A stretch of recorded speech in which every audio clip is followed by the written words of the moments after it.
Welcome aboard, ladies and gentlemen. Please make sure your seatbelt is fastened by inserting the metal tip into the buckle and adjusting the strap so it's low and tight across your seat. To release the belt, lift the top of the buckle. For your safety, remain seated with your seatbelt securely fastened anytime the seatbelt sign is lit. And please keep your seatbelt on whenever you are seated, in case we experience unexpected turbulence. Please bring your seat to its full upright position and make sure that all carry-on items are properly stowed. Now that everything else on the plane is secured, have you thought about the child on your lap? In the event of turbulence or other emergency, your baby could substantially shift during flight. In fact, he or she may hit the ceiling or be thrown several rows away from your seat due to your failure to provide a proper seat restraint system. Well, folks, that concludes our safety demonstration.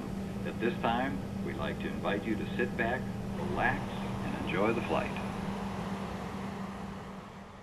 Most parents drive to the airport with their child in a child safety seat, and the laws of physics don't change when you get on an airplane. So why wouldn't you want your child to have the same level of protection on the airplane that they had in the car? We've investigated accidents where the board concluded that the reason the children survived the accident was because they were in a child safety seat. Many parents think that they can hold their child on their lap, but we've been looking at this issue since the 1970s, and we know that children who are on a lap are at much greater risk during turbulence or an accident. That's why we have made a number of recommendations. We want the children to be off their parents' laps, into a seat, and properly restrained.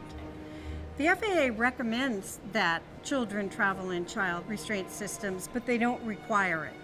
We know that parents want to do the right thing for their children. That's why we've made the recommendations to ask the FAA to require it. You never know what's going to happen, and you want your baby to get the best protection they can. You protect him in every other way. Why does it become less important to protect him on an airplane? I've been in the aviation safety business for over 40 years, and I've interviewed parents while I've been at the safety board who've had lap children in an accident. The most devastating interview I ever did was of a mother who said, "They told me I could hold my daughter on my lap, and when the accident happened, I couldn't hold her." As a parent, you never want to be in that situation.